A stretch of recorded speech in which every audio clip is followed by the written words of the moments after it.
Everyone, welcome back to my channel Pragya education society. Friends, आज हम लोग क्लास 12 के बायोलॉजी के 5 चैप्टर को पढ़ेंगे। इस चैप्टर का नाम है वंशागति और विभिन्नता के सिद्धांत। इस चैप्टर से संबंधित जितने भी ऑब्जेक्टिव टाइप क्वेश्चन बनते हैं उन सभी को मैं बताऊंगी। इसके अगले वीडियो में भी मैंने ऑब्जेक्टिव बताया था इस चैप्टर का कुछ, तो वो आप लोग, हमें आशा है कि वो आप लोग देख लिए होंगे। इसके आगे का जो बनता है मैं बताऊंगी, तो आप लोग इस वीडियो को ध्यानपूर्वक देखिए और सभी प्रश्न आंसर को याद कर जाइए। और यदि आप हमारे चैनल पर नए हैं और अपने स्टडी को और भी बेहतर बनाना चाहते हैं तो प्लीज़ हमारे चैनल को सब्सक्राइब कर लीजिए। यहाँ से आपके सभी विषय की तैयारी बहुत ही अच्छी तरह से करा दी जाती है। चलिए हम बिना समय गवाए वीडियो को स्टार्ट करते हैं।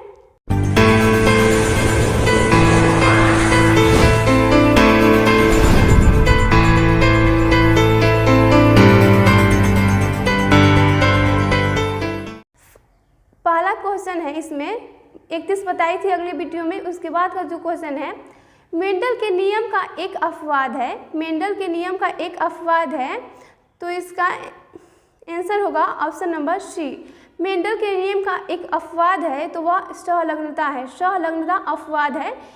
मेंडल के नियम का सहलग्नता अपवाद है। सहलग्नता अपवाद है। नेक्स्ट,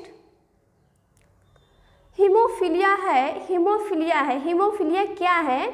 तो इसका आंसर होगा ऑप्शन नंबर ए, मेंडेलियन व्याधि है। हीमोफीलिया मेंडेलियन व्याधि है।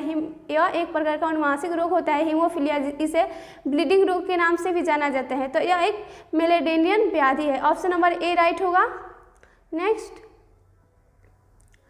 नेक्स्ट है, डाउन सिंड्रोम है एक। डाउन सिंड्रोम है एक। डाउन सिंड्रोम है एक क्या है? तो इसका आंसर होगा ऑप्शन नंबर बी, गुणसूत्रीय विधि है। गुणसूत्रीय व्याधि है। व्याधि या विधि गुणसूत्रीय व्याधि है। डाउन सिंड्रोम गुणसूत्रीय व्याधि है। गुणसूत्रीय विकार 3 प्रकार के होते हैं, उसमें से डाउन सिंड्रोम भी एक टाइप है इसका। नेक्स्ट प्रश्न है, मेंडल ने कार्य किया। मेंडल ने कार्य किया, तो इसका आंसर होगा ऑप्शन नंबर सी, उद्यान मटर पर। उद्यान मटर पर मेंडल ने उद्यान मटर पर कार्य किया। मेंडल वे बागवानी में मटर के पौधे को लगाकर उस पर वो अपना प्रयोग किया करते थे मेंडल। अगला, मनुष्य में एबीओ रक्त समूह क्या दर्शाता है? मनुष्य में एबीओ रक्त समूह क्या दर्शाता है? तो इसका आंसर होगा ऑप्शन नंबर डी, बी और सी दोनों। यानी मनुष्य में जो एबीओ रक्त समूह है तो वह बहु एलील और सह प्रभावित है। ये दोनों दर्शाता है। ये दोनों दर्शाता है। ऑप्शन नंबर डी राइट होगा। अपूर्ण प्रभाविता नहीं दर्शाता है एबीओ रक्त समूह। ऑप्शन नंबर डी राइट होगा। बहु एलील एंड सह प्रभाविता एबीओ रक्त समूह दर्शाता है मनुष्य में। नेक्स्ट प्रश्न है, पुनेट वर्ग विकसित किया। पुनेट वर्ग विकसित किया। क्या विकसित किया? तो इसका आंसर होगा ऑप्शन नंबर सी, बाबरी ने। पुनेट वर्ग बाबरी नामक वैज्ञानिक ने विकसित किया था। बाबरी नामक वैज्ञानिक ने। इसका ऑप्शन नंबर सी होगा। यहाँ पर है रेजिनेल्ड ने। रेजिनेल्ड ने, यहाँ सी ऊपर नीचे हो गया है। ऑप्शन नंबर सी होगा रेजिनेल्ड ने। पुनेट वर्ग विकसित रेजिनेल्ड नामक वैज्ञानिक ने किया। ऑप्शन नंबर सी राइट होगा। नेक्स्ट है, वंशागति का गुणसूत्रीय सिद्धांत किसने प्रस्तुत किया? वंशागति का गुणसूत्रीय सिद्धांत किसने प्रस्तुत किया? तो इसका आंसर होगा ऑप्शन नंबर बी, सटन ने प्रस्तुत किया था। वंशागति का गुणसूत्रीय सिद्धांत सटन नामक वैज्ञानिक ने प्रस्तुत किया था। सटन नामक वैज्ञानिक ने। ऑप्शन नंबर बी राइट होगा, सटन नामक वैज्ञानिक ने। नेक्स्ट है, अनुवांशिकता के नियम को किसने प्रस्तावित किया? अनुवांशिकता के नियम को किसने प्रस्तावित किया यानी दिया? तो इसका आंसर होगा ऑप्शन नंबर डी, मेंडल नामक वैज्ञानिक ने दिया था अनुवांशिकता के नियम को। इसलिए मेंडल को अनुवांशिकता का पिता या जनक कहा जाता है। ऑप्शन नंबर सी राइट होगा। Option number C. नेक्स्ट है, अनुवांशिकी शब्द किसने प्रस्तावित किया? अनुवांशिकी शब्द किसने प्रस्तावित किया? तो इसका आंसर होगा ऑप्शन नंबर सी, बेटसन ने अनुवांशिकी शब्द प्रस्तावित किया था। बेटसन ने। ऑप्शन नंबर सी राइट होगा, बेटसन ने। नेक्स्ट है, हस्याकार रुधिराणु अरक्तता में अमीनो अम्ल संगठन होता है। हस्याकार रुधिराणु अरक्तता में एमिनो अम्ल संगठक होता है। किसका होता है? तो इसका आंसर होगा ऑप्शन नंबर सी, बी श्रृंखला में बेलिन द्वारा ग्लूटेमिक अम्ल, बी यहाँ पर ऑप्शन नंबर सी राइट होगा, यानी यहाँ पर बीटा श्रृंखला में वेलिन द्वारा ग्लूटेमिक अम्ल, बीटा श्रृंखला में होगा, इसका ऑप्शन नंबर सी राइट होगा। नेक्स्ट है मानव रुधिर एबी वर्ग में, मानव रुधिर एबी वर्ग में क्या होता है, तो ये देखिए ऑप्शन जो दिया है, एंटीबॉडी उपस्थित होते हैं, एंटीबॉडी अनुपस्थित होते हैं, एंटीबॉडी उपस्थित होते हैं, एंटीबॉडी भी उपस्थित होता है। तो इसका आंसर होगा ऑप्शन नंबर बी, जो मानव रुधिर एबी वर्ग है उसमें एंटीबॉडी उपस्थित होता है, ऑप्शन नंबर बी राइट होगा।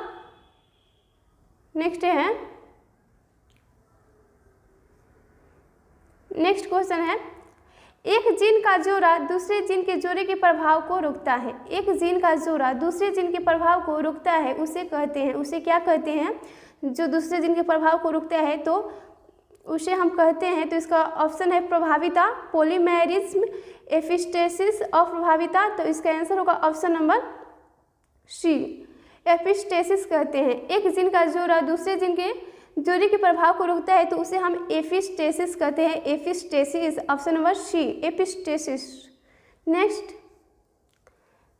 नेक्स्ट है मेंडल सहलग्नता को किस कारण नहीं देख पाए, मेंडल जो वैज्ञानिक थे वो सहलग्नता को किस कारण से नहीं देख पाए, उसे अनजाने रह गए, तो इसका आंसर होगा ऑप्शन नंबर बी, विनिमय के कारण वे सहलग्नता को नहीं देख पाए थे, विनिमय या क्रॉसिंग ओवर भी कहा जाता है विनिमय को, इसी के कारण वह सहलग्नता पेड़ पौधे में होता है उसे वो नहीं देख पाए थे।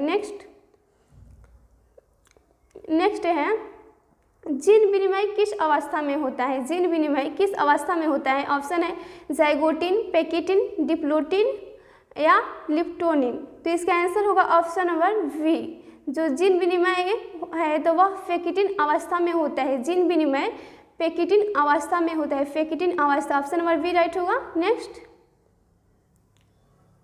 नेक्स्ट है समीपस्थ स्थित एक गुणसूत्र के दो जीन पर होंगे, समीपस्थ स्थित एक गुणसूत्र के दो जीनों पर क्या होगा, तो इसका आंसर होगा ऑप्शन नंबर सी, मुश्किल से कोई विनिमय, समीपस्थ स्थित एक गुणसूत्र के दो जीनों पर मुश्किल से कोई विनिमय होगा या नहीं भी हो सकता है, मुश्किल से कोई विनिमय होगा, ऑप्शन नंबर सी राइट होगा। नेक्स्ट है मनुष्यों में लिंग निर्धारण होता है, मनुष्यों में लिंग निर्धारण होता है, तो इसका आंसर होगा ऑप्शन नंबर सी, लिंग गुणसूत्रों के विशिष्ट संयोग द्वारा, मनुष्यों में लिंग निर्धारण लिंग गुणसूत्रों के विशिष्ट संयोग के द्वारा होता है, ऑप्शन नंबर सी राइट होगा। नेक्स्ट है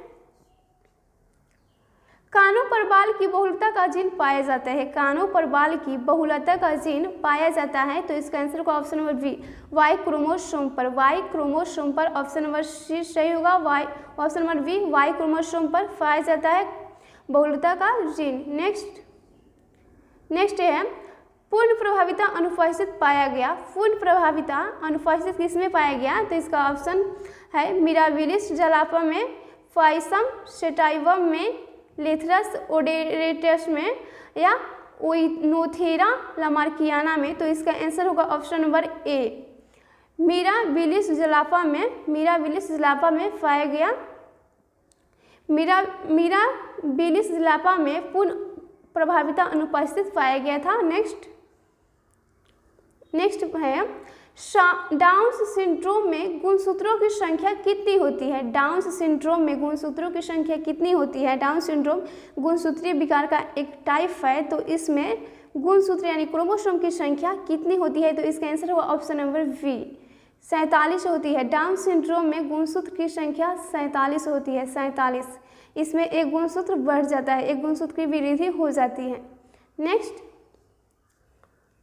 कई लक्षणों को प्रभावित करने वाला जीव कहलाता है, कई लक्षणों को प्रभावित करने वाला जीव यहाँ पर जीन होगा, जीन कहलाता है, तो इसका आंसर होगा ऑप्शन नंबर बी, प्लियोट्रोपिक कहलाता है, कई लक्षणों को प्रभावित करने वाला जीन प्लियोट्रोपिक कहलाता है, pleiotropic, option number B right होगा।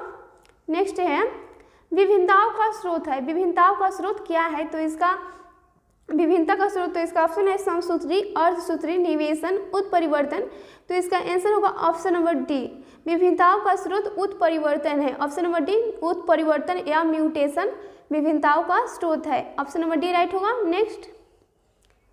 नेक्स्ट है क्रॉसिंग ओवर किस अवस्था में होता है? क्रॉसिंग ओवर यानी विनिमय किस अवस्था में होता है? तो इसका आंसर होगा ऑप्शन नंबर सी, पैकेटिंग अवस्था में होता है। पैकेटिंग अवस्था में क्रॉसिंग ओवर या विनिमय होता है। नेक्स्ट है बिंदु उत्परिवर्तन में एडेनिन गुआनिन द्वारा प्रतिस्थापित होता है। बिंदु उत्परिवर्तन में एडेनिन गुआनिन द्वारा प्रतिस्थापित होता है। तो इसका आंसर होगा ऑप्शन नंबर सी, ट्रांसवर्शन में एडेनिन जो है वो गुआनिन द्वारा प्रतिस्थापित हो जाता है। ट्रांसवर्शन में ऑप्शन नंबर सी राइट होगा, ट्रांसवर्शन में।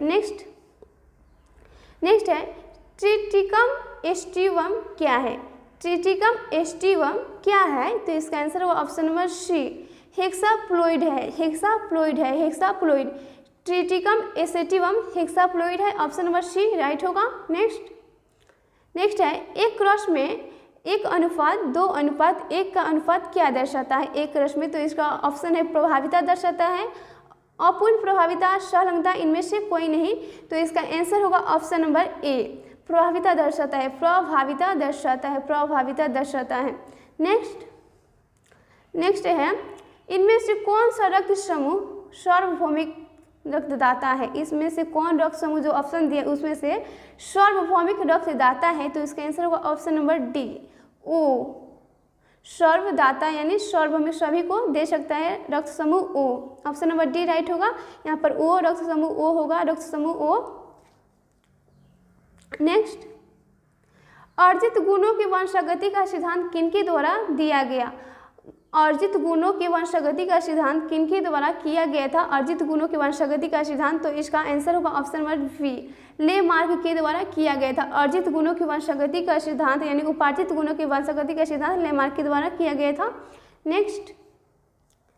नेक्स्ट है एक संकरण क्रॉस का फिनोटाइपिक अनुपात क्या है? एक संकरण क्रॉस का फिनोटाइपिक अनुपात क्या है? तो इसका आंसर होगा ऑप्शन नंबर बी, 3:1 होगा। 3:1 ऑप्शन नंबर बी राइट होगा।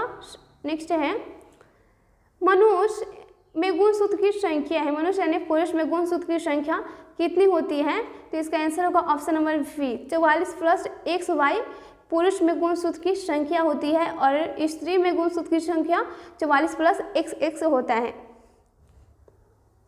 अगला है इनमें से कौन सा मेंडल का नियम व्यापक नहीं है? इनमें से कौन सा मेंडल का नियम व्यापक नहीं है? तो इसका आंसर होगा ऑप्शन नंबर सी, स्वतंत्र अपव्यूहन का नियम। स्वतंत्र अपव्यूहन का नियम व्यापक नहीं है। मेंडल के नियम जो दिए थे स्वतंत्र अपव्यूहन का नियम, यह व्यापक नहीं है। ऑप्शन नंबर सी राइट होगा। नेक्स्ट, तो फ्रेंड्स आज के वीडियो में इतना ही प्रश्न। तब तक के लिए आप इन सभी प्रश्नों को अच्छी तरह से याद कर जाइएगा। यदि आप जितने भी मैं ऑब्जेक्टिव टाइप क्वेश्चन बताती हूँ याद कर गए तो आपको परीक्षा के समय किसी अन्य स्रोत से याद करने की आवश्यकता नहीं पड़ेगी और आपकी ऑब्जेक्टिव की तैयारी तो बहुत 100% से हो जाएगी।